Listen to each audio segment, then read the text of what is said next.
Friday, March 12th, 2007, and we are doing the second interview with Cleo Silvers for the Bronx African American History Project. The first interview concentrated on her early years in Philadelphia and her first year as a VISTA volunteer in the South Bronx. This interview will concentrate on her involvement with the Lincoln Hospital struggles and her eventual involvement with the Black Panther Party and Young Lords. Joining us will be Lalik Clarkson, who will be our lead interviewer about the Black Panthers and Young Lords. So, okay. Leo, tell us how you came to work at Lincoln Hospital and how... Did I tell you the story of the interview after I left VISTA? And they interviewed me? Yeah, okay. Okay, so I became a mental health worker. 2 weeks after I became a mental health worker, the workers took over the mental health center. Just like that. That was an 1199 chapter. We were known by Bernie Lynch, who's a pretty famous guy, 1199 as a troublemaker chapter.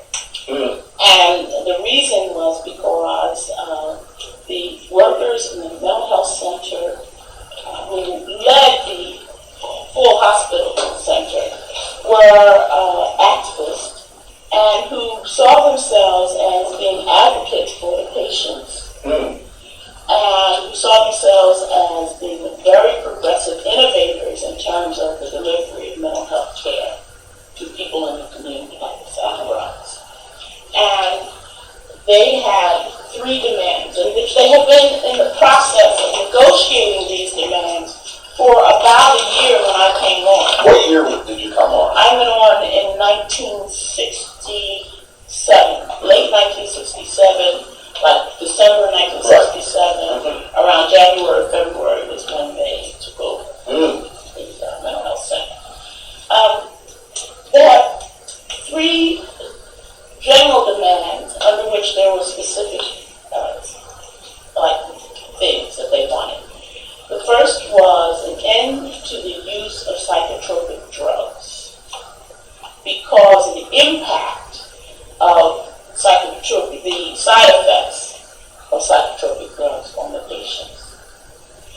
And they were very specific. They had been collaborating with doctors and psychologists and really looking at what was happening to patients. Was this mostly an outpatient clinic? This was mostly an outpatient clinic. With a day, they had a day program where patients came in for the day and participated in therapy, like recreational therapy, music therapy, art therapy. It was a great program. And they were trying to expand it and develop it and make it more progressive and make it so that the impact of the program really helped the patients. Okay. So that was the first demand. The second demand was training and upgrading for the workers. The reason behind that being that the workers actually did more contact with the patients than the doctors and the psychiatrists. And in the process of that, because the concept was teams, they worked in teams as kind of a support system, especially in therapeutic support, which was a team project, which included a social worker, a psychiatrist, a psychologist, and a community mental health worker. And for any testing that was done, the same. It was a team project. So, in fact, community mental health workers, through on-the-job training, which is what it was called at that time, did exactly what the psychologists and the psychiatrists did, except that they didn't have degrees and had no opportunity to go to college and get a degree. Since they were members of the union, they thought that the call for training and upgrading for the workers would be one, and also for on-the-job training for any succeeding community mental health workers. The third demand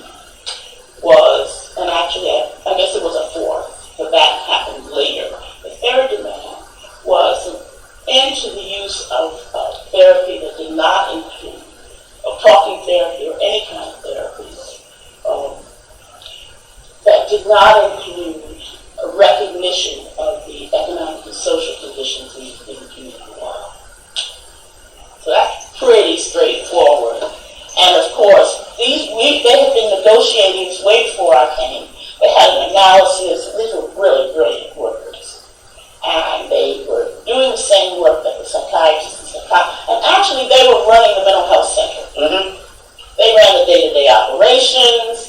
They ran the record keeping. They ran therapy.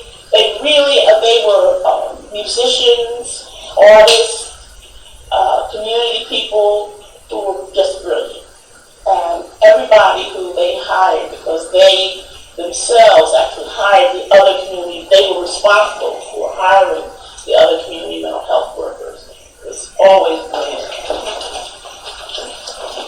Good evening. Really were the ones that made the mental health center function. They made it. Now, did a lot of the people working there live in the community? They all lived in the community. Everybody who was a community mental health worker lived in the community, was from the community. Did that include Harlem or mainly the South Bronx? Mainly the South Bronx. Maybe a couple of people came from Harlem, the Upper West Side. But most of the community mental health workers were either Puerto Rican or African American, all of which originated either in the South Bronx or Harlem. And of course, as they got jobs, some of them moved out to the Upper West Side or somewhere in Manhattan, but not very far. Or somewhere maybe further up in the Bronx, but not very far. So they were functionally the administrators of the program. They ran the COO, the CEO. They actually knew what budget was. They administered just about everything. And the doctors kind of sat around, and sat in their offices. But in terms of making things go, we had all kinds of programs. An inpatient program, outpatient programs. I was hired to work in the school project. Now the school project was that in the South Bronx, the children who were in schools had a great deal of psychological impact because of the conditions of the families in which they came. And of course there was, just financial, but there were real psychological problems that children faced, self-esteem issues. And what I found in my work, which was very detailed, they assigned me to work with adolescent girls who were the victims of incest. And I spent my time as a community mental health worker, besides the work that I was doing organizationally, helping to maintain the takeover as a group therapist, working with girls who were the victims of incest, most of which were Latino. As a matter of fact, all of which at the time in my group were Latino. And some of the experiences that I had there, I think, probably impacted on me, in that it made me understand why it was so necessary for a community mental health worker. I had to go into the homes and talk to the parents and deal with these fathers, to be educated, be highly educated as a psychiatrist or a psychologist, because they didn't go out with us to do the field work. They didn't go out with us they came into the schools and did group therapy sessions during school hours. But the community mental health workers, I went out at night. You did the home visits, in other words. I did the home visits. I protected the girls, sometimes took them out of the home, and confronted by fathers who were like, can't take my kid out of the home. And it really made me understand why the community mental health workers were making these demands. It gave me a better sense of the economic and social conditions in which people lived. Yeah. It's so interesting you're mentioning this, because I don't know if you know the book Random Family, that sent in, a group of young women growing up in the Bronx in the 80s, late 80s and early 90s, and almost every woman is a victim of sexual abuse. It's unbelievable. Yeah. And that gave me, that informed my support of the work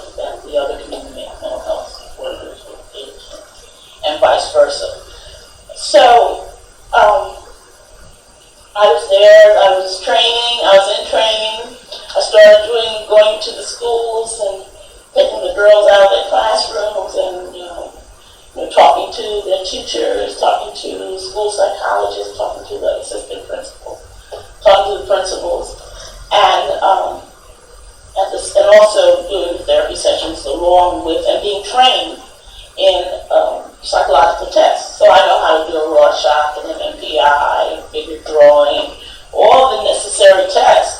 And not only did they teach us how to administer them, they taught us how to interpret them. Mm-hmm. In order to be able to go out and go back and talk to those kids.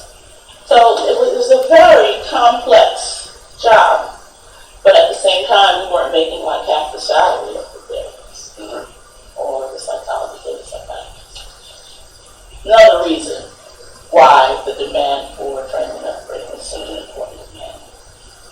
Well, the workers took over, and the last demand was for the administrators, Harris Peck, and I think his name was Sam Goldman, to leave.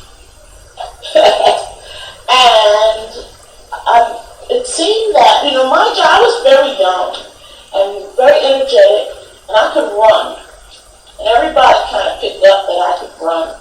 So they gave me the job of the communications person. Literally run? Yes, literally. Yes. Right, okay. I was very fast. Okay. And I was a person that was responsible for bringing and taking communications back and forth between the different departments in the mental health center, because they were laid out throughout the hospital area. So if an administrator like Richard Weeks or Doc would say, I go tell Ruth over in the outpatient department that I said to do this and that, or give this information, or give everybody a leaflet and tell them they had to come to a meeting tonight. That was my job. And I loved doing it, because then I knew everything that was going on. So I got the opportunity and I met all the mental health workers, and I got a sense of what they were doing. So I had a sense of the whole overall program and how all the pieces came together and what the process was. Okay, so when it came time for the administrators to be asked to leave because the workers had made their decision, we had our union meetings. 1199 said, we're not going to support you, better not do this. And the workers said, well, we're tired of this shit. And so 1199 did not support absolutely did not support this. Absolutely did not support the takeover. So they called us a renegade. We were a renegade chapter. We were the troublemaker chapter. And of 1199. And we actually went into the administrator's office, and it was my job, after the leadership of the mental health workers sat down at the administrator's desk. We blocked the doors. We told the rest of the workers that we had taken over the place. We started administering the program. My job was to walk them out to their cars. The administrators? Yes. So now there are some people that have talked about, some of the administrators talked about it, and they say that I did not hurt them, but that I had an intimidating look and stance that made them understand that they had to get out of the police. I never touched them and get into their cars and go away. So and I think that's been documented in some of the papers and some of their memoirs and everything about the role that I played in making sure they left the place. So we took it over. We held it for 30 days. We ran the place, and we put into place new policies, new programs that, for all intents and purposes, stayed at the mental health center as long as Lincoln Hospital had a mental health center, and were interpreted and picked up, and are still being used today in most mental health facilities. And that's, I think, the thing that the most proud of, that some of the policies, some of the programs, some of the activities that we implemented are still active today. And this has got to be the rest of it. Good evening. Okay, so you mentioned that 1199 didn't support this struggle. Who did? Which organizations? This struggle was tremendously supported by the community, supported by the patients. People in the community, we put out a leaflet explaining what we were doing. And I want to say that that's what was a part of the process all the time, was to inform the community what we were doing. So the people in the community supported us, and the other very important organization that supported us was the Black Panther Party. The Black Panther Party supported us, and the activists in the Black Panther Party that gave us the greatest support. And that is, they gave us financial support, they brought us food, they brought us water, and they helped us plan, because this was a round-the-clock operation. We stayed up all day and all night for almost a month, with a few hours of sleep in between. Planned the development of the new programs, how they would function.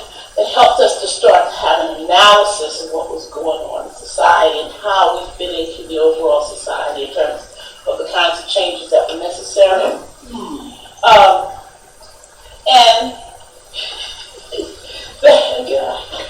This guy, anyway, I mean, just tell you who in the Black Panther Party were the most active supporters.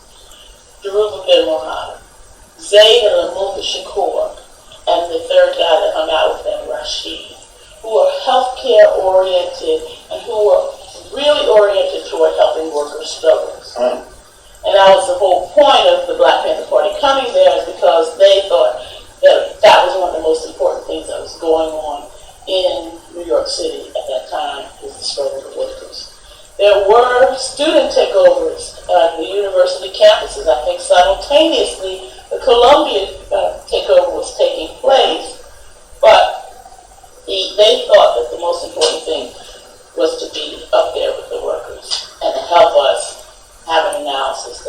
They brought in doctors, radical doctors that they knew, like Dr. Bill Bronstein. And there were some radical doctors that were already on staff who started to collaborate with us. So that this was not just the workers, but this was a collaboration with other professionals. We had the support of the psychologists, the nurses, the social workers. And so what happened was that in an attempt to try to divide us, Albert Einstein College of Medicine contacted the social workers and psychologists and threatened their jobs. That they thought that they could divide our struggle and get them to say that they would go back because they threatened with their jobs. Now, and all this, by the way, is documented in the newspaper. I have some of the documents. I think I have a couple of leaflets that we put out during that period, and a couple of the telegrams that went out to the psychologists. If you don't come back to work tomorrow, you're going to be fired and all that stuff. But they stood with us. We really were able to develop a unified struggle.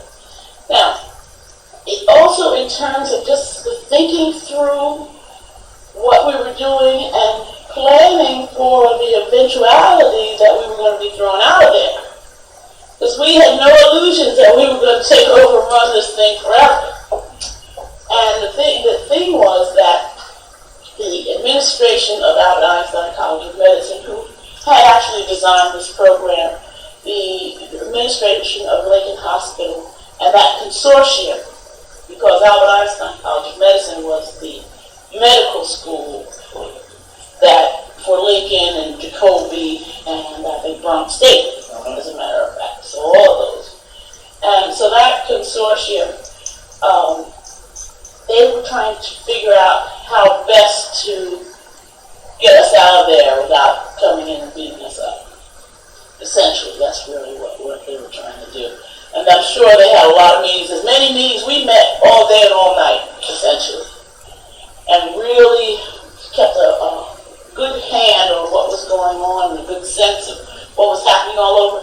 And when you're doing something like this and you have the support of the community people tell you everything. They were like, hey, this is what's happening over here. Call up Cleo and tell her to tell Richard that this is boom boom, you better get over here. It was really, communications was really open and very good. And it was flowing back and forth. That's the other thing. He went up and down and back and forth. It was a great deal. So that was that struggle. We held it for 30 days, and then the cops came. And we essentially just walked out and then came back to work the next day. And I don't think anybody really got fired or anything. How did this experience change you as a person, as a political person, as an organizer? I have to tell you that I think that this experience was one of those experiences that make you who you are. I was very young. I was 19, maybe 20.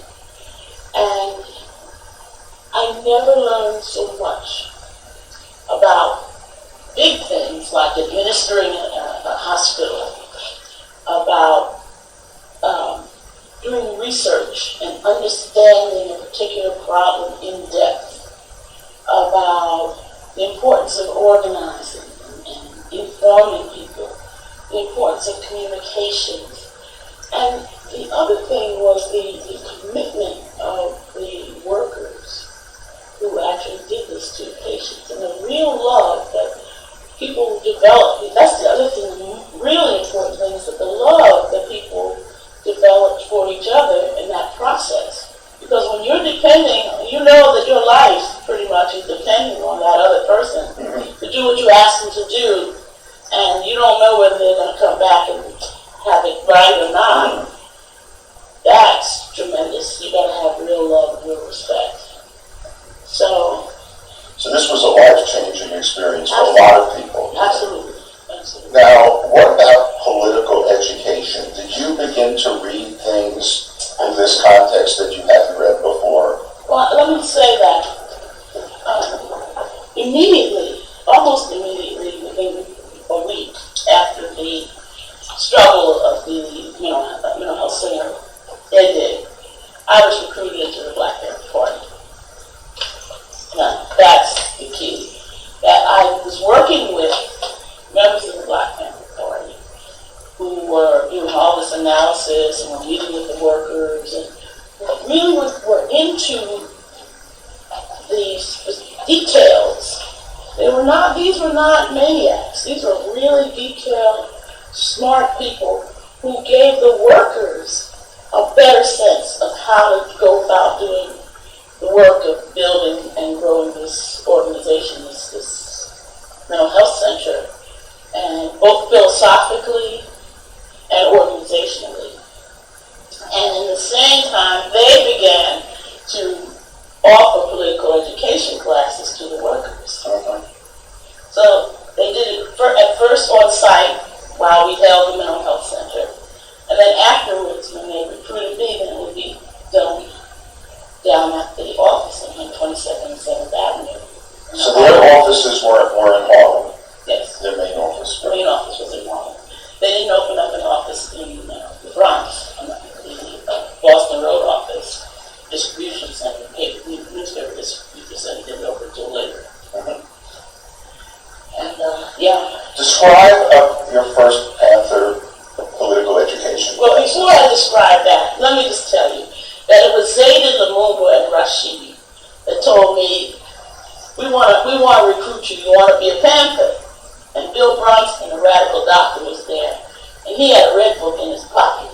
Whips out his red book. He says, yeah, you're really revolutionary. You're fast. You run. You're smart. Here's your red book. I was like, okay, cool. Give me the red book. I started reading my red book. And they said, go down and register as a Panther. Go down to the office. Well, of course, I ran down. I ran back and forth over the bridge, over Willis Avenue Bridge. You ran from Lincoln Hospital to 122nd and 7th. Of course, I always ran. And I was 15 minutes. Yes, if they wanted to get information from the hospital to the office, I was the person to get Cleo. She runs. And I ran. I'm serious. I always did. I was the runner. So, and I actually was better than some of the guys, and I was not blessed, well endowed. I am now, but I just like ran. Now, had you been exposed at all to Marxism when you were growing up? No. Or to Although I was never exposed to it, but I did know, I did tell my teacher, my 5th grade teacher, that I was a communist because he put on the board the definition of communism and the definition of capitalism, and I said, well, I thought communism was more fair because it's to each according to his needs and from each according to his ability, and to me that was more fair than the dog eat dog laissez-faire kind of fight. Anyway, so that was my only encounter with the whole concept until I started taking my political education classes down at the Panther office. So this is very important. You got to hear this. I run down to the Panther office. I run up to the office. Malcolm X is blaring. He's got the record blaring all over the neighborhood. The Ballad and the Bullet. And these two sisters dressed in African garb. And one of them was Afeni Shakur. And the other one was Gloria Jean, Afeni's sister. So I run up. Hi, sister, how you doing? My name is Cleo. Zayden then told me to come over here and register and become a Panther. I want to be a Panther. I think I had on hot pants. And he was like, you? And they looked me up and down. How you going to be a Panther? You're not no Panther. I go, yeah, I'm going to be a Panther. I'm a Panther. They sent me here to be a Panther. So they said, well, you can't be a Panther because you don't even know how to rap a gay lady. I said, oh. And I just put my little head down. I was like, oh, I can't rap a gay lady. And so Afeni told Gloria Jean to go in to see Janet Cyril, another one of my very best friends, and send out a rag to wrap around my head. So Janet sent Gloria Jean with the rag, and they wrapped my gay lady. It was a piece of African fabric, which they wrapped around my head. And then Afeni took it off my head and says, now you do it yourself. And I did it, and I wrapped a beautiful gay lady, and they said, wow, you're a Panther now. I was not a Panther until I went inside and filled out my application, but that was my initiation. And whenever Afeni and I see each other, we always cry over that. Because that was a really beautiful way to become a member of the Black Panther Party. And a very beautiful sister. And I want to say about that is that the women, more than the men in the Black Panther Party, were always very accepting of me. And that I never had ever a crossword between myself and another woman in the Black Panther Party. And that, I always say that people in the Black Panther Party, other members, treated me with great respect and dignity. I never had a sexual encounter with any of the brothers. I never was sexually abused or even hit on because they respected my work. Because I came there as a worker. I came there as a Marxist. I came there as somebody who was wanting to study and to work. As a person interested in changing the community. I didn't come there as so I who were the intellectual leaders of the chapter? The people. The New York 21. That's why they busted them. And they really were. They had read Fanon. They were reading Kwame Nkrumah. They had the Black Book. They had read all three of Fanon's books, not just the one. And they had read the Red Book, but had then gone on to read On Contradiction by Mao, and then gone on to read some Lenin, and had gone on to read some Marx, Ruth Ben Rahad, brilliant. Sundiata Acoli, brilliant. As a matter of fact, all of that crew, that 13, because some of them were police officers that got arrested doing that. But that crew of 13 actual Panthers were very, very smart people who had already done the reading and who actually led the political education classes. Like I remember the group led most of the ones that I attended. Alibay Hassan, he did some leading political education classes. But they also decided what programs, what activities would be done by the party in New York City. So, they're like the Central Committee. So they sat down and they would say, okay, well, this is going on. We're going to go over here. We're going to put this many people to work over in this area. And some people were over Columbia. Some people were on City College campus organizing. Some people were selling newspapers down on 42nd Street. Some people were in the Village. Some people were in the Bronx doing the Lincoln Hospital thing. They had organization was spread all throughout the city. And then there was the person that ran the office and had a crew. And the newspaper distribution was very clear. There was people that did the financial thing. It was highly organized. This was not playing around. We were highly organized and very thoughtful. Everything that was done, very well organized. We had forms, we had papers, we had books. Person came in talking about they want to fight the police, we give them a book.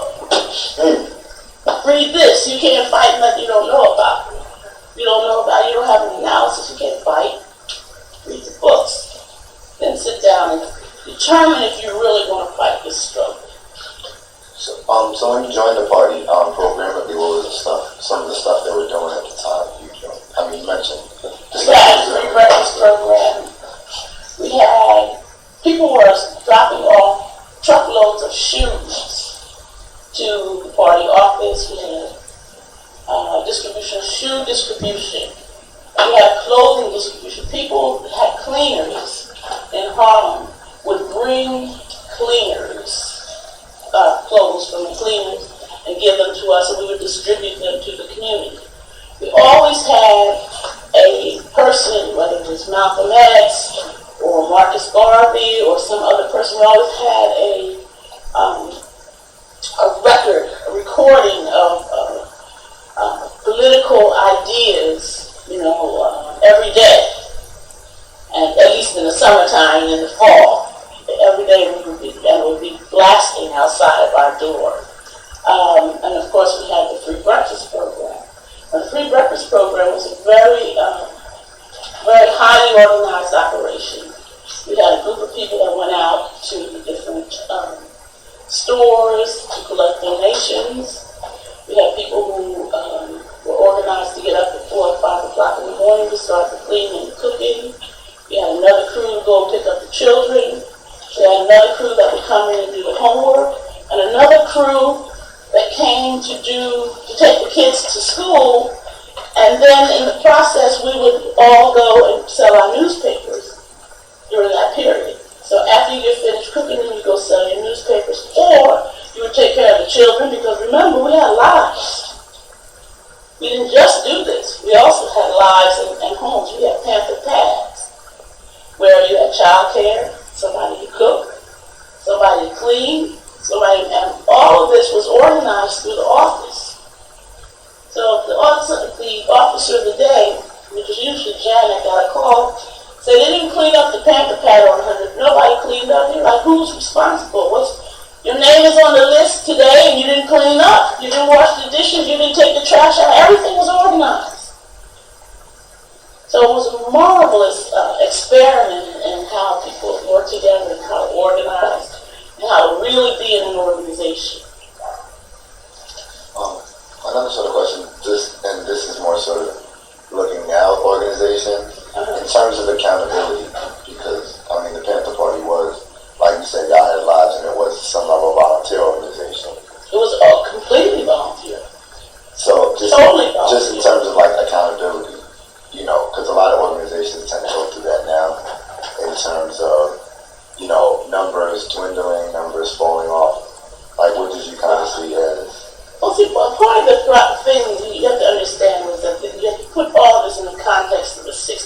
young people were doing in the 60s. We was dropping out, and we were and some young people was doing nothing but getting high and partying and listening to music all day and all night. We'd go out and walk the streets. There are some young people who decided to totally commit their lives to waging the struggle to change the society. That means absolutely. That means that you make a 24-hour-a-day contribution to changing the society, which includes physical. We had, you had to go to karate class. I was a green belt. I'm bad. Not bad. But Dr. Walter Bowe was our sensei. And Doc Aubrey Dawkins was our sensei. And they taught us how to kill with our hands. So you had your physical development, you had your mental development, you had your day-to-day life, you had a contribution to your collective, and you had your contribution, your work that you did, your political work. My political work included organizing at Lincoln Hospital, because we haven't talked about how right after that we started the Think Lincoln Committee, which was a political organization that was an outgrowth of the struggle of the Lincoln Hospital with mental health workers. So the Think Lincoln Committee, we'll talk about that soon. So you had all of that. All of that was directly connected. You were directly, if somebody called you up and said, I want you to do this, or some leader in the party said, you have to do this, you just went and did it. There was no question about it. We were a paramilitary organization, and I suppose that some of the young people who didn't have as much discipline as I did, needed to be disciplined in another kind of way. But I don't think there was ever a time when I was a married woman, by the way, was not totally committed and even made a contribution to the development of the work of the party, or had, members of the party stand at my house. It was just always... Now, were you aware that you were under surveillance when you were in the party? So absolutely naive. I was totally unaware until the arrest of the New York Panthers. That's when I figured it out. Absolutely no clue. Because of my upbringing and the education that I had received, was that we were doing everything within the law and everything to which we had a right to engage, And I always say to young people, that's one of the major mistakes that we made, is that our naivete.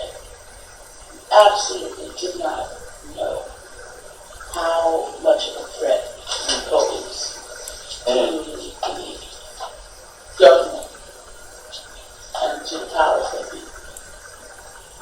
And the fact that J. Edgar Hoover named us the most serious threat to the continued organization of the United States government, that we were the most serious domestic threat that they had. I had no clue. And I think that the other mistake that we made was that we didn't really listen to the older people.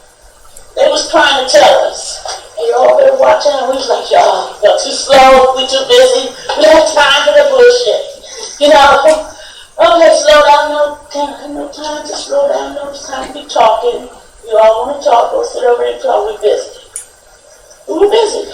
We have healthcare to change, we had to change the face and the quality of healthcare.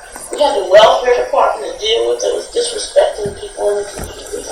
We had to bring Latinos and African Americans together in unity. We had to sell our newspapers. We had to run our free breakfast program. We had to educate ourselves and have plus we had to have time to party. Let's sell our newspapers, get the information out, and then help educate the masses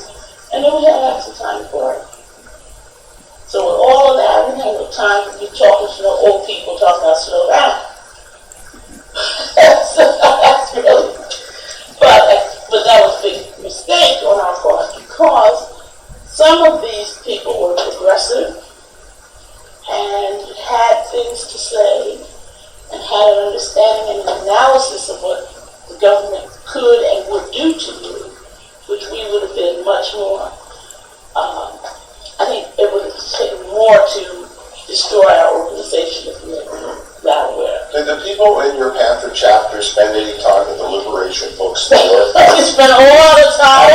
My favorite place, 131st and Lenox. Absolutely. The Liberation Bookstore was the Mecca.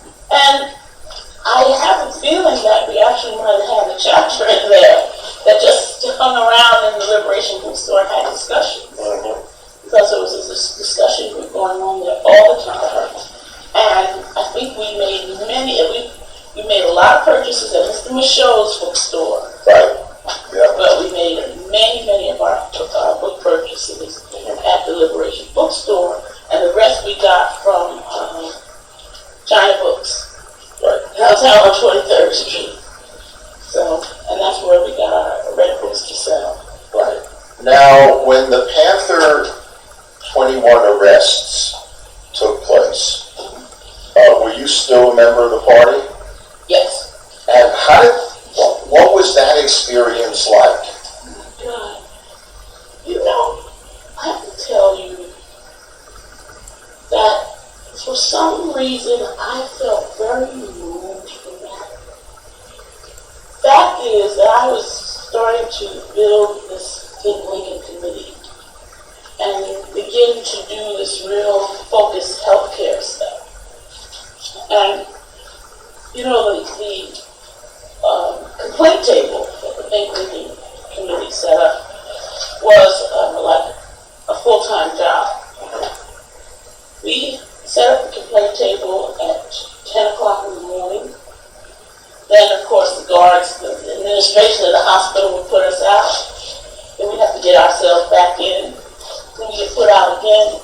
And then we would go through this all day long, taking complaints and acting as advocates inside the emergency room, because remember, the emergency room wait for a person who got ill or who was injured in the South Bronx was 36 hours. 36 to 72 hours to be seen. To be seen? To be seen in the emergency room at Lincoln Hospital. Okay? And their triage was for shit. They didn't have a triage plan. Okay? So that whole thing was like a whole full-time thing. And it was not only the taking of complaints, now also in that process we had designed the forms and had people signing their forms of this, giving us their complaints. And by the time we took these complaints to the administration of the hospital, we had 4,000 complaints. Stacked up like this. Okay? But that was my idea, and I kind of, with all the other mental health workers, we did this thing, and it was like on the weekends, it was just 24 hours a day. It was at the same time that New York 21 was arrested. And, I mean, I didn't really get it. There's something about that whole thing that I knew that there was some cops involved, I knew that there was some corruption involved, but I also had been aware that there had been some people going around after us to different stores saying that we were,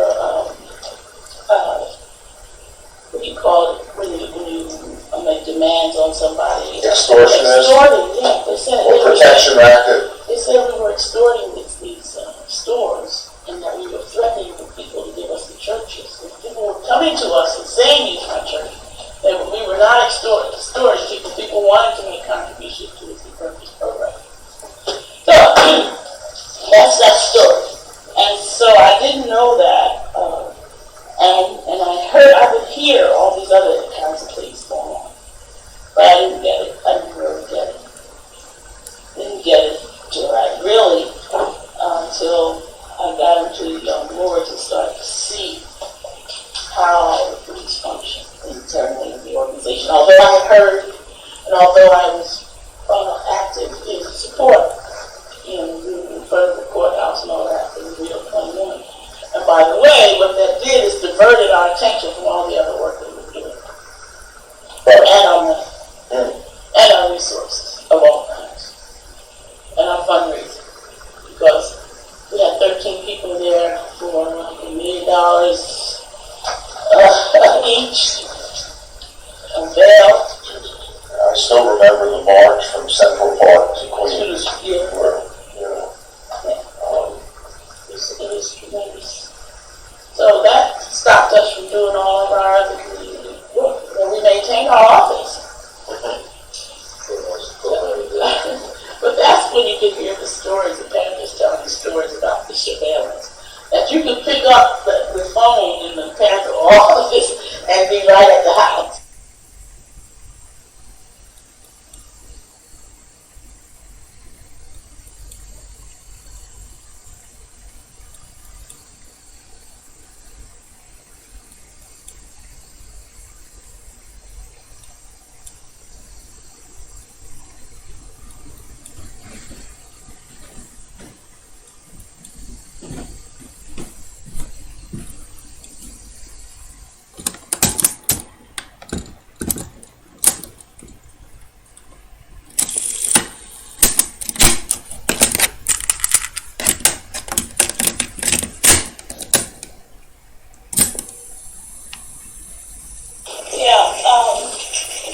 So South Bronx, 163rd and Boston Road, was the Panther newspaper distribution office. And it was also an office where journalism took place.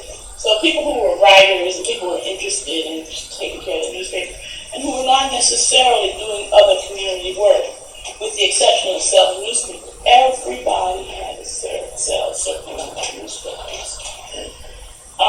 So this one evening, we were kind of hanging out, having dinner as Shakur, myself. This is before the arrest in New York 21, I believe. And we were just kind of hanging out at the house, and they brought in this little guy, this dude, and his name was Lil West. So Lil West, we was all hanging out, we were talking, and he was so funny. He could imitate Bobby Seale. And he had us falling out on the floor imitating Bobby Seale, giving the 10-point platforming program. I thought he was the cutest thing. It was wonderful. Little West. Well, and then later on, he went out and sold newspapers with me in front of Lincoln Hospital. In front of the mental health center, which of course, we used to sell out over there because we loved so much. Black Panther newspaper was loved so much. And he went out with me a couple of times, and we sold newspapers in front of Lincoln Hospital. Well, come to find out that Little West was from Philadelphia, which I don't even think I knew at that time where he was from, and is in fact Louis from. That's crazy. So that we knew each other, we worked together, he'd been to my house, we had dinner there.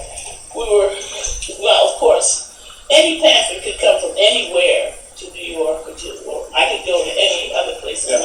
You were just like, immediately, you were family.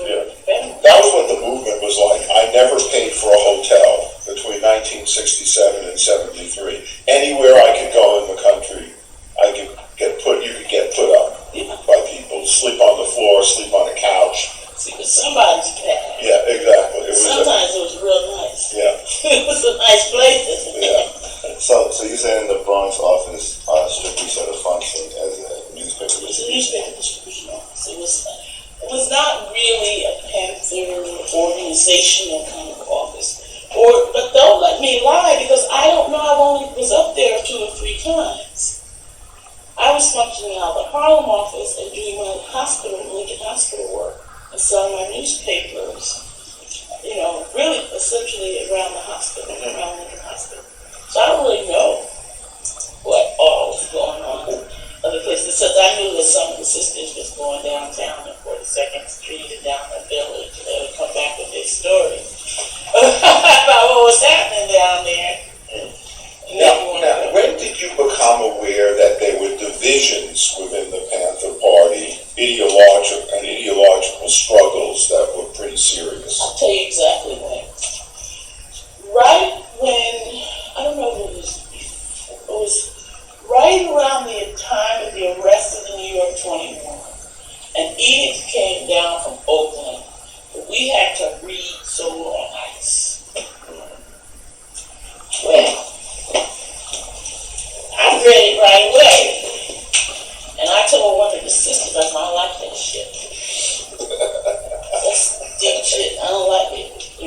can't say that. You can just go to the meeting and say, well, I think Ellington. Although, I mean, you probably could because it was that kind of democracy where you could say what you thought, but they would probably just be like, shut up, fuck up. So I don't know what they was going to say, but I didn't do that. I told a couple of sisters, I don't really like that shit. And a couple of the sisters said to me, you didn't read the part about the rape shit. You didn't get to that yet. I was like, because you're going to be even more upset when you get to that. Yeah. Okay. And then, it was like, then there was the New York 21, and the New York 21 appealed to Oakland for help. And if you remember, there was a refusal of assistance from Oakland to help the New York 21. So now, it's obvious that there's a split going on. So now, while then, I think this is going to be the end of my discussion. I guess no time. But while this was going on, the New York 21 were in court, and they were litigating their case. And you have to read about the litigation in the New York 21 case and the fact that they were eventually all acquitted of all charges because it was all bullshit set up to mess with our organization.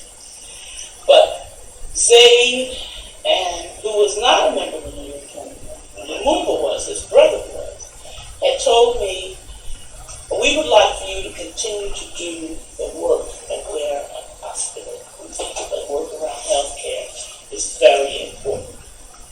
Curtis Powell was concerned about the sickle cell anemia work, which I was also helping him with. He was one of the New York 21.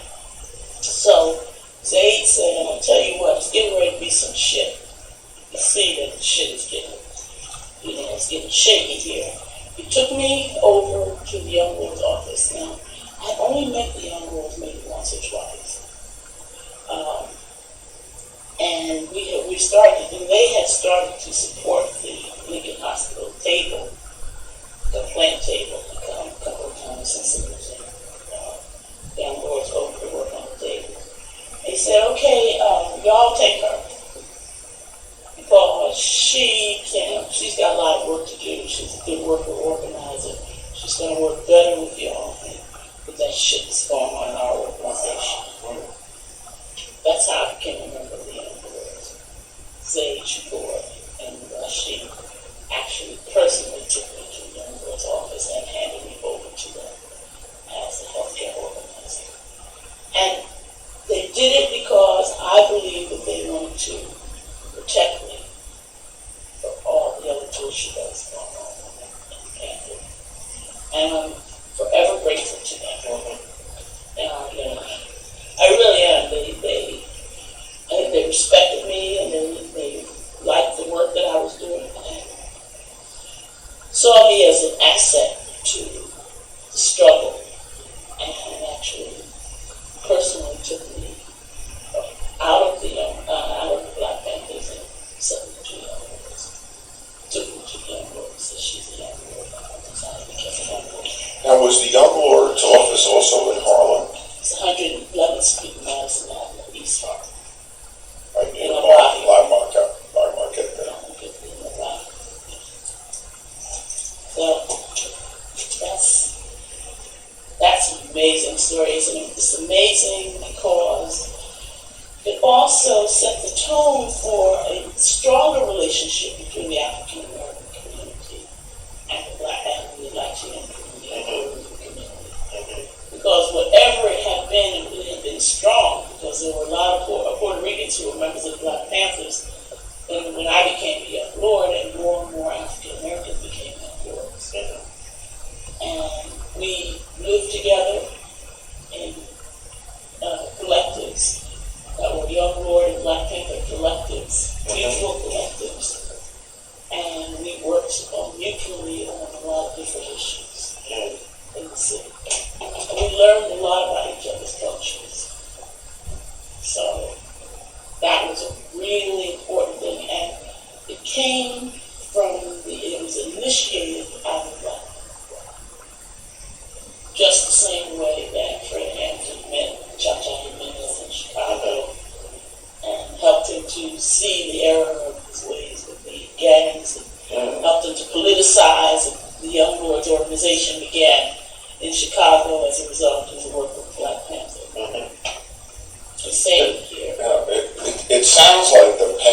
leaders in 67, 68 had these amazing leaders in a number of cities who, yeah, that's good. Okay. Yeah, and certainly Chicago, New York,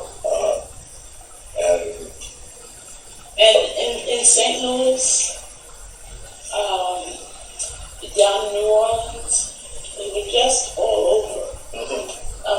Baltimore, Eddie Conway, brilliant leader. it's LA also. Yeah, Los Angeles, Geronimo. There's some great people who were really, thank you very much, Mark, for saying that, who really were committed to seeing new and better things happen for our community. Who really cared about the people. Maybe out of their own experience, many of them, most of them out of their own experience. Some from the experience that they had in SNCC, in the Civil Rights Movement. And some who were petty bourgeois, maybe just because they wanted to see better things happen.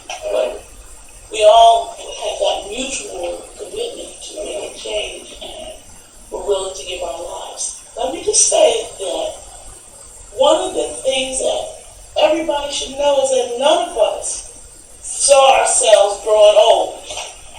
Yeah, I think that's such an important thing. I never thought I'd see them 30 years old. No, because you lived every day as if you're last. if you're a revolutionary, you knew that they was going to come and get you. Mm-hmm. They were going to either come and get you and incarcerate you, or they're going to kill you. Mm-hmm. But we were so committed to making change, and we believed we could do it. Mm-hmm. That's the other thing that I think is so amazing, is that we had this belief in ourselves that we could. And as a matter of fact, this is kind of a joke. We tell this, some of us get together now and talk about this. How dumb could you be to think that you could whoop this motherfucker's ass? I know. We thought we could whoop his ass. We did. We believed it. We was bad. Mm-hmm. It was bad. We were physically in shape. We were mentally 1,000 miles ahead. He would be over here, but we didn't know that he was inside of our organization. But he would be here. We'd be like over there somewhere intellectually, and culturally, and just everything. We smoked weed and making your mind explode and some shit. I'm serious. But the other thing is that the young people in the street looked up to you. That's true. And it was a whole different thing. It was, just we influenced the rest of society. Everybody dressed like us. Mm-hmm.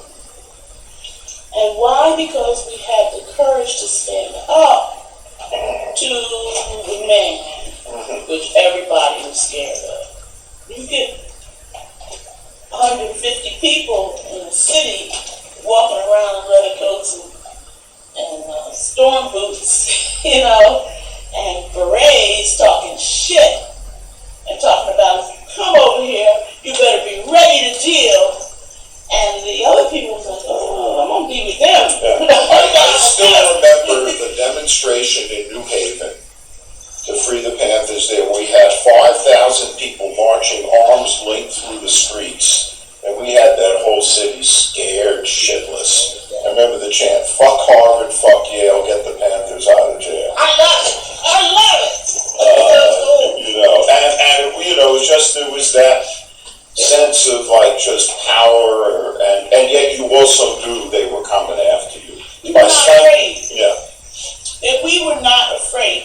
And that's a shame to say, and it's part of our naivete, I think, as a young person, when you don't think you can get hit by a car until you get 20 or something. It's kind of like, and that's where we were coming from. It's like, we didn't think we could get hit by a car. And we thought that we didn't have any sense of fear, that it was necessary to be afraid because it was going to kill us or we was going to win. And our faith was we going to win. Which I love. I love that idea. And disappoints me in some ways that our youth today don't have the, and I don't know if you call it bravado or sense of their own selves, their own strength and ability to change society. You can change society. You can make things happen. But you know what? Some of this goes back to the way you were brought up in Philadelphia and the way some of your people were brought up with the families and the sense of history. And that once they unleash you, you have that strong upbringing that our young people don't have today. Yeah. I mean, that strong family background, when push came to shove, it gave you a sense of your own power. You have roots. I mean, you know. And values. And values. And what I mean by that is that there never was a time when I was weakened to think that I had to have sex with somebody that I didn't want to, or to believe that this was about relationships, personal relationships, because I was raised to be a quality individual, so that I never had that problem. You know, that wasn't part of my problem. Whether or not to get married every time you sleep with somebody is another issue. But the idea was to be principled. And that came from the family background.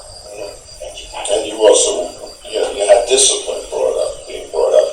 Very. You know, which, and you know, I mean, it just, that's a whole long subject. It is something you're absolutely right. So, Self-respect. yeah. What about, you know, the music of the time, and how did that shape and help? Thank you. This is such an important question. Thank you so much for asking that question. We had there was background music for everything. There was a soundtrack, and it was young people's music. It was I'm Black and I'm Proud at that time. It was, you know, Marvin Gaye, what's going on? It was Beavis and Herb, Curtis Mayfield. It was all of them, the great music. It was anti-war songs. What's Felicia? What's her name? The girl that sang the anti-war song. You remember, Mark? No, Joan Baez. Joan Baez. It was the Beatles. It was all of that. Yeah, they were, right. You know, it was Bob Dylan. It was Richie Havens. It was all of this great, fabulous music that was going on, and it was jazz. Because if you were hip, if you were a Panther, and you were intelligent and you read books, you also listened to John Coltrane, and Ornette Coleman. You know what I'm saying? You remember Les McCann and Eddie Harris compared to what? Compared to what? Yeah, absolutely. It was Miles Davis, you know, Bitches Brew. Bitches Brew. And we was arguing. Everybody was arguing whether Bitches Brew was a sellout from Bebop. You know, I mean, that was a discussion. Oh yeah, he sell out. He had white boys on the gig. So that was a discussion, a big discussion. You know, and the music kept us going. What about the Latin music of that period? Unbelievable. Eddie Palmieri, Tito Puente. I used to go dancing. Now, you know that I'm really a good salsa dancer for African American, for a black girl. I dance like a Latina.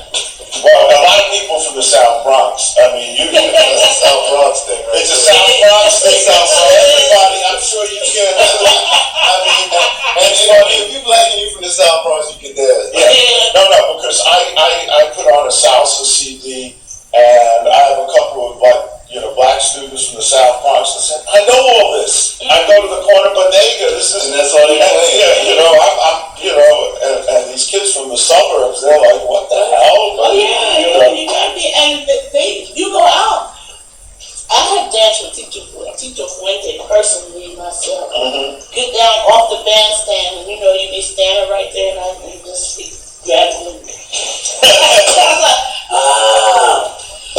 Did you see that?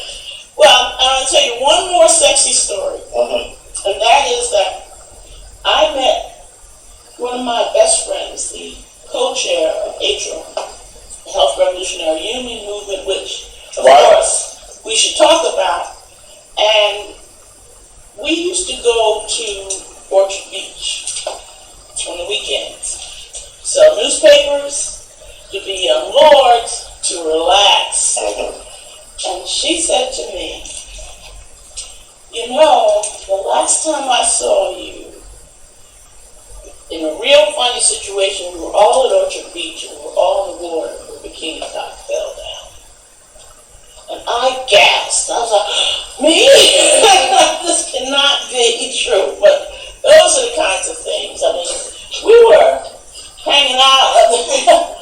But this is the South Bronx. That's what we were doing. We were out, you know, there was riots out on Orchard Beach all the time. We used to fight the police out there just for the hell of it. People would go out, well, what's it going to be this weekend? It's going to be a fight? You know, and people would plan to beat up again. People would take their bottles and shit and throw at the police at Orchard Beach. Don't ask me, I ask somebody else, ask some other people, they'll tell you. I'm not bullshitting you. Other people will tell you we should just go fight the police. But it felt like it. It wasn't, but we didn't leave that. I want you to know. The young lords and the Black Panthers did not leave that. It was the people on the street that liked to fight the police at Orchard Beach. It was like a thing. So, y'all go. and we were going out. That's all we just going out. Make sure that nobody get hurt. Too bad. That's wild. Oh, it was, I'm telling you, we were wild. It was a crazy time. We were It was tough. Can I tell you, we were tough guys. Now, were the last poets part of the circle that you were in? Abiel Doom, I actually know. And he was, you see, the last poets were like the Richie Havens. And they were doing their music thing and doing their art thing. And they would come in to do fundraisers for us, or they would hang out at nighttime. They were not doing work, like going to the free breakfast program anymore. They're not doing that. But they did make a contribution, and they were part of the culture of the time, you know. Jose Feliciano used to sit out on his step and with his guitar. People don't know he's from the South Bronx. Where In East Harlem. You saw him in East Harlem? Yeah, in East Harlem, right in front of the Lord's office on Madison Avenue. And they used to tease me about being blind. For sure. It's true. I'm just telling you the truth. Oh, man. Yeah. So you got any more questions, Lily? I do. Okay. Only a couple of minutes, so Okay, good. And you wanted to... All right. No, I was also, I guess, sort of like you were saying about going into the Black Panther Party and about initially how that experience was. I was wondering if you talk a little bit about initially the experience with the young lords. Yes. We should say that there has always been a bit of a cultural strain that exists between African Americans and Puerto Ricans. And then later on, as the Latino community developed and grew between African Americans and the Latino community in general. Part of Latino culture is marry up. Don't marry nobody darker than you, marry somebody lighter than you. Which is all about doing better for yourselves means being not less black.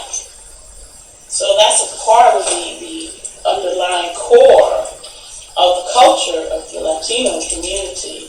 So as an African American coming into a setting where everyone spoke Spanish, essentially, almost everyone. There were some people who were Puerto Rican who did not speak Spanish. But who learned how to speak Spanish and who had been accustomed to hearing Spanish because it was in their background. My Spanish is still not good, although I do understand some. But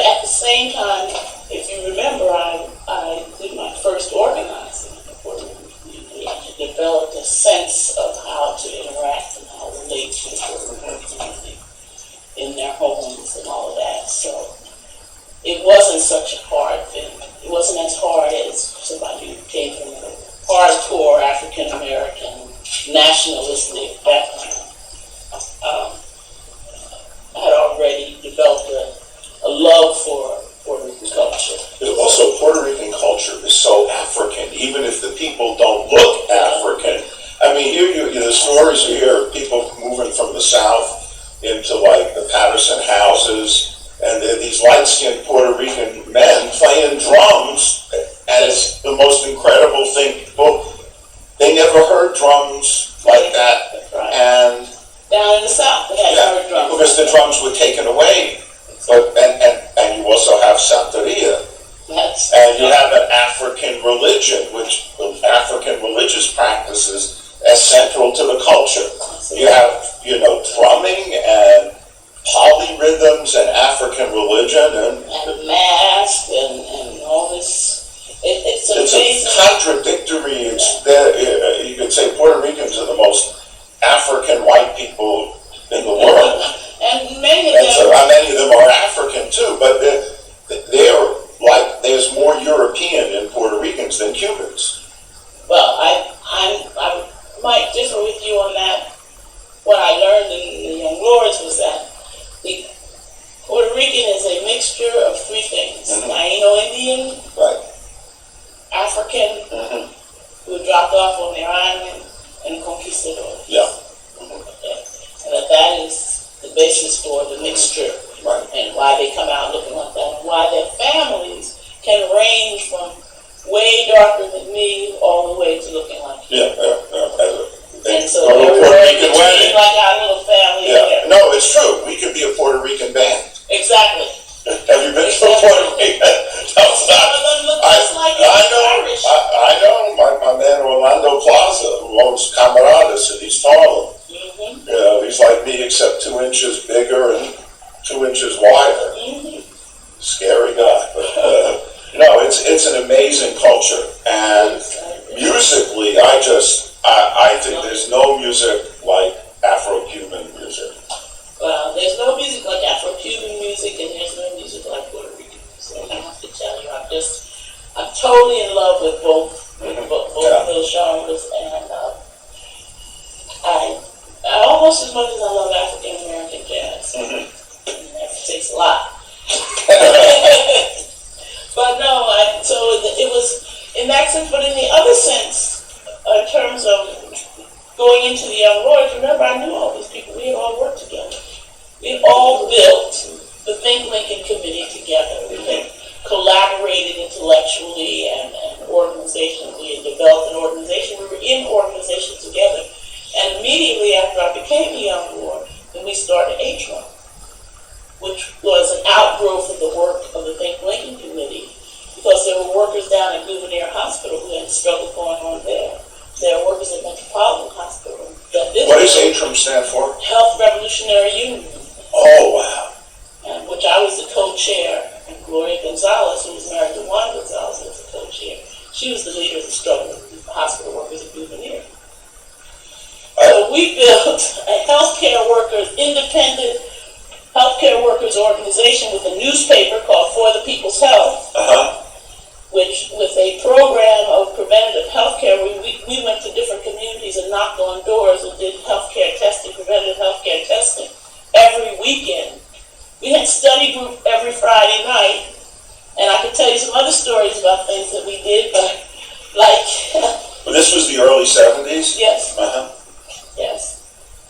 And ATRON was an amazing organization. We used to go to 1199 meetings where everyone a member of 1199 and just take over the mic and start demanding that the 1199 take a stand on the end to the war in Vietnam, or take a stand on a healthcare issue. And we were just going Bogart because we had Panthers and the Young Lords back in us. Sort of at that time, what was sort of the, some of the major, health causes, or sort of healthcare, the issue of forced sterilization in the African American and Latino community. Could you speak on that just a little bit? But they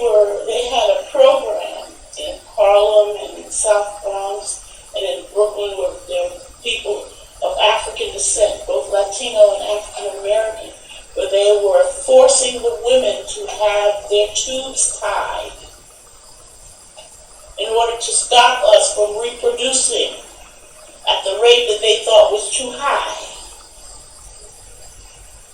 So that's what was going on. So that was a big fight. And of course, the death of women who were receiving saline injection abortions, which was the basis for the second takeover of Lincoln Hospital, the death of Carmen Rodriguez, who was a woman who died from a saline abortion that was administered by Dr. Einhorn, who was the head of the OB-GYN obstetrics and GYN department at Lincoln Hospital.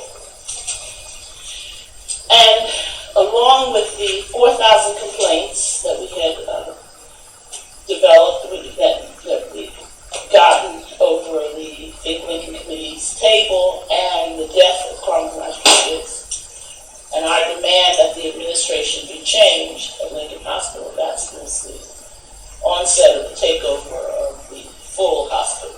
And of course, our further organizing of the doctors and building of the Doctors Collective. That was our job. And we did that. And we organized the Doctors Collective of radical young women. Now, was that the committee of interns and residents come out of that? That was kind of collaboration, but that was an independent organization. Yeah, right. That's Doctors Collective. Lincoln Hospital Doctors Collective. And I was responsible for the education classes. Instead of going to them, now you was running them. Yeah. So with the second takeover, what was sort of like the onset ahead of peace for that? The onset was the death of Carmen Rodriguez. A woman went into the hospital. Now, before we talk about this, Lincoln Hospital was so bad that it was known as the butcher shop. People would go in and have a problem with their left leg and end up with their right leg cut off in the operating room. Many times you would go into, because they weren't paying attention, they didn't care about these people. Okay? People would come out of the operating room with instruments still inside of them. You see what I'm saying here? You go in, you got a gangrene on your right and your left finger, and you end up with your whole right hand cut off. You know, there were all those kinds of unbelievable things would happen to people.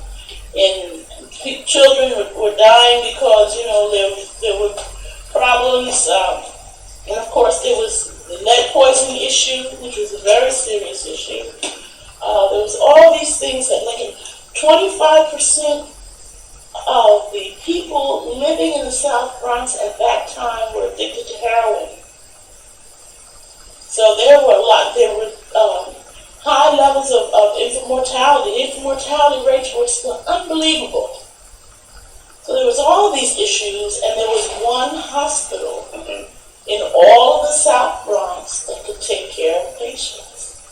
There was no medical service. So, of course it was going to be horrible, plus the actual building had been it was condemned. The actual Lincoln Hospital, which they tore down, which there are pictures of, by the way, and you ought to see ours, Harold Osborne, to get some of those pictures, had been a nursing home for retired slaves. So there was plenty. It wasn't just one issue. There was plenty of built up anger over the horrible conditions of healthcare delivery in the South Bronx. You know, and it wasn't getting any better, and it didn't seem that the people who were running that institution gave a shit one way or the other. That's the point. They didn't care. So what if these people are sick? So what if there's high levels of drug addiction? So what if we're screwing up every once in a while? They had an excuse for everything. They didn't care.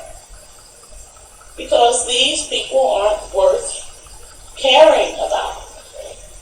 So it was a question of dignity, the dignity of the community, to demand their rights for decent health care. So that's what the issues were. It wasn't just one issue.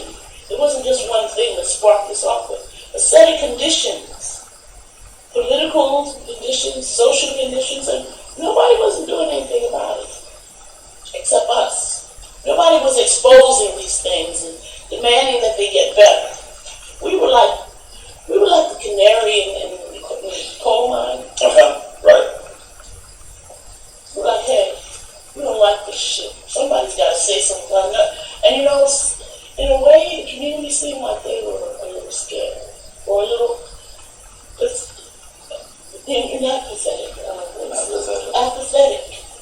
They were apathetic and like, we can't invite city hall. It's also like life was such a daily struggle for people. Absolutely. Just such a daily struggle. Absolutely right.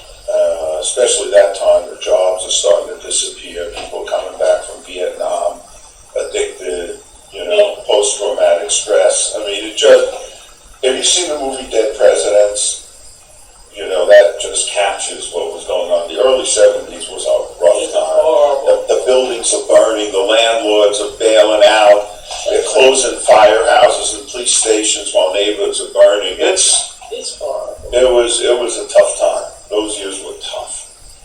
Yeah. And the hopes of the 60s are starting. So many people, dead, in jail, So the music wasn't so happy anymore. Yeah. Papa was a Rolling Stone. Yeah. And the song Run Charlie Run, Exactly. at all directions, 1972. Yeah, you got it. Yeah, it's tough stuff. But that was the bottom line. So that I want to answer your question as thoroughly as I can, that it wasn't just one spark, but a whole buildup of a whole lot of things. And at the core of it, as far as from my perspective, was the dignity of people of color and the demand for decent health care. One of the other questions I want to ask you is, I guess it's sort of a long-range kind of question, but in terms of all of your sort of different organizing experiences, what do you think has been some of the long-term successes of your organizing over the current time? Well, collectively. Yeah. Well, let me say this, that I feel very proud that there is a bridge among the elders. That is a relationship between African Americans and Latinos in the South Bronx and Harlem, or the New York City area, that would not have happened, I think, this is my own perspective, were it not for the fact that we fought and struggled for this unity in the 60s and the early 70s. That the activists, the Panthers and the own really fought to get it like that, and to show the things that we had in common, the commonality between us. So I feel very proud of that. The fact that the federal government recognized that in order for children to learn, it was necessary for them to have a nutritionally sound breakfast. Which, of course, is no longer nutritionally sound. But the idea, because that's what the struggle is now, is to get nutritionally sound food back into the schools. But at the time of the organizing, there was nothing. There was nothing non-nutritional for kids. Exactly. So it was like the government took over what the Panthers started. And diminished its quality. Yeah. But that's an important thing that I think it's a very important thing to point out, that those school nutrition programs are a direct outgrowth of those free breakfast programs that the Panthers and the Young Lords created. And I think, that's an important thing to emphasize. Absolutely. That lead-based paint is against the law, was as a result of the fight that we had to get lead out of the paint, to get lead paint out of the apartment buildings, to get lead, the heavy metals out of contact with human beings.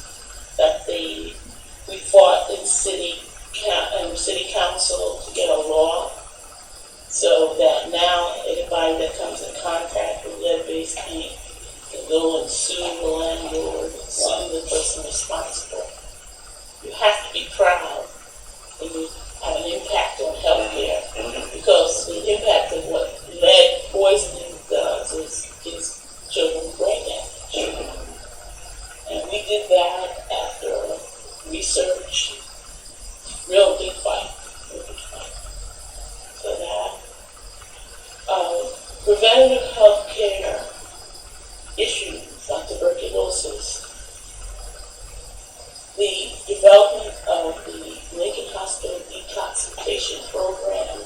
And there was not any detoxification program besides methadone drug program in the South Bronx. Now is one of the most world-renowned, progressive, innovative programs recognized all over the world for all the progressive methodology in drug rehabilitation. We did that when we took over the third time and demanded a drug rehabilitation program. And that was with Afeni Shakur.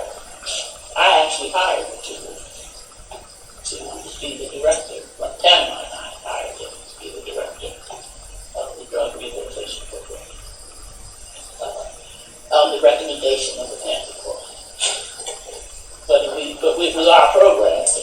Anyway, so drug rehabilitation program, lots of the methods are now used worldwide, which we decided, we came up with the idea of using acupuncture and Ralphing and all these ideas. We used to use our orange, we started learning our acupuncture and oranges and then used ourselves. And based on our reading of the Unity and Struggle of Contradictions in the Red Book, which is how we came up with the idea of the use acupuncture.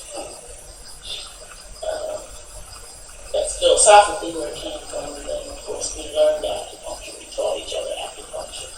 And of course Afeni Shakur became an actual acupuncturist, and many Walter Bosque, who was also one of our staff people. Yeah. So that, what are other things that accomplishments that we made? We made accomplishments in education. At the time, Afeni Shakur was an activist right after I left New York City, who got Black Studies program and open enrollment at City College. And Black History programs started to proliferate all over the country as a result of the work that we did. When you start to talk about what impact did we really have, we had a hell of an impact on society. We weren't playing. And, until you see all that we were able to accomplish, until you really kind of lay it out in bullets. We did this, we did that, we did that, we did that. And now you are you're beneficiaries. You couldn't, and I tell this to young people all the time, you couldn't just walk in a restaurant anywhere. You couldn't just walk onto a campus and get into college education. There's no such thing. Your little asses would be sitting outside reading a book somewhere, but you ain't getting into these colleges. And if you did get in, which very few did, you weren't going to be able to study your own history. When I was at Columbia, there were 6 black students. One was Kenneth Clark's son. The other was the son of the president of Prairie View A&M. The other was the son of the head of the Republican Party in Brooklyn. The other one went to Phillips Exeter. And there was one normal kid from Bronx Science. It was and there was not one, not only did I not have a black professor, I never read a book by a black author in all 4 years at Columbia. Welcome to college. And that's real. That's what, none of that existed. You guys feel so comfortable that y'all can just chill, but y'all, none of this didn't exist. Until we fought for it, made it happen. And many people gave their lives. That's the other thing. That this didn't happen, and the fact that I'm a survivor means that I was very lucky. Yep. Because you got people like Sundiata Kohli, who's been in prison for absolutely doing nothing for 33 years, all of 34. Eddie Conway, 34 years. He didn't kill anybody. Okay. Herman Bell, 33 years. Chip Fitzgerald, 35 years. You know, there are people, and then there's Fred Hampton, and there's Geronimo did 27 years. Deruba did 21 years. Okay, John Huggins dead. Bunch of Prentice Carter dead. You know, all these people dead because they were fighting for, and we knew that we were fighting for the generations coming behind us. You know, there was no question that we were fighting for those little kids that was coming up in back of us, who might eat that pain, you know, or might need to have a decent education, because we knew what a decent education was not. You know, so that's why we were able to develop these programs of what it could be, what it should be, because we knew what it wasn't. We experienced what it wasn't. So anyway, that's the deal. There's more. I left New York and went to Detroit because Atron voted me to be the one to become an industrial proletarian and go to Detroit and work in an auto plant. That's right. They voted and I went. A bunch of people did that. And I went